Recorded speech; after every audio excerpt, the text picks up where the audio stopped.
রাজ্য মেডিকেল কলেজে ভর্তি নিয়েও অবাধে চলছে দুর্নীতি। সম্প্রতি এমনই অভিযোগ সামনে এসেছে। ইতিমধ্যে এই মামলার সিবিআই তদন্তের নির্দেশ দিয়েছেন কলকাতা হাইকোর্টের বিচারপতি অভিজিৎ গঙ্গোপাধ্যায়।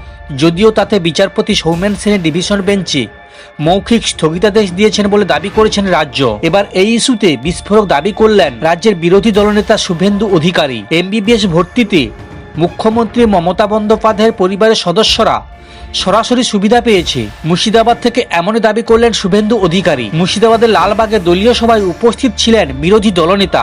সেখানে বিচারপতি গঙ্গোপাধ্যায়ের নির্দেশের পরিপ্রেক্ষিতে মিডিয়ার করা প্রশ্নে শুভেন্দু বলেন, নির্মল মাঝি আর শান্তনু সেন গেল, অপেক্ষা করুন, মমতার ভাইপো ভাইঝিরা এবার ভিতরে ঢুকবে। সম্পত্তি সংরক্ষিত আসনে অসংরক্ষিত পড়ুয়া ভর্তির অভিযোগ তুলে আদালতে মামলা করেন এক ছাত্রী। রাজ্য এই মামলা তদন্তভার সিআইডিকে দেওয়ার আর্জি জানালেও তাতে সায় দেয়নি আদালত।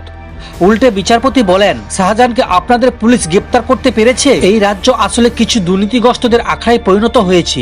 এত সব কিছুর পরেও পুলিশের কোনো সদর্থক ভূমিকা চোখে পড়ল না। যে পুলিশ 19 দিনে শাহজাহান শেখকে ধরতে পারে না, তার উপর কিভাবে ভরসা করব? এরপরই এই মামলা তদন্তভার সিবিআই এর ওপর তুলে দেন বিচারপতি।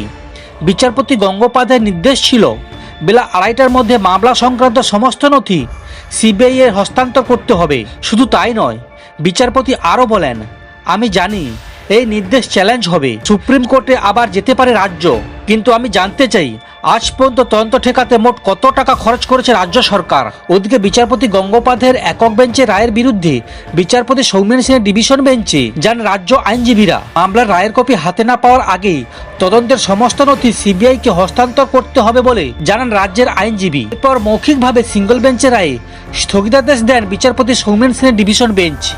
দুবার এজলাস বন্ধ হওয়ার আগে ফের একবার এই মামলার শুনানি করেন বিচারপতি গঙ্গোপাধ্যায়। আদালতের নির্দেশ মতো উপস্থিত ছিলেন সিবিআই এর আধিকারিকও। সেখানে রাজ্যের আইনজীবী জানান, এই মামলায় মৌখিক স্থগিতাদেশ দিয়েছে বিচারপতি সৌমেন সেনের ডিভিশন বেঞ্চ। স্থগিতাদেশের নথি দেখতে চান বিচারপতি গঙ্গোপাধ্যায়। শুনানি লাইভ স্ট্রিম দেখতে চাইলেও সেসব কোনো কিছু দেখাতে পারেনি রাজ্যের আইনজীবী।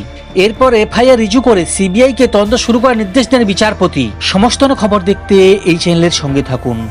ধন্যবাদ।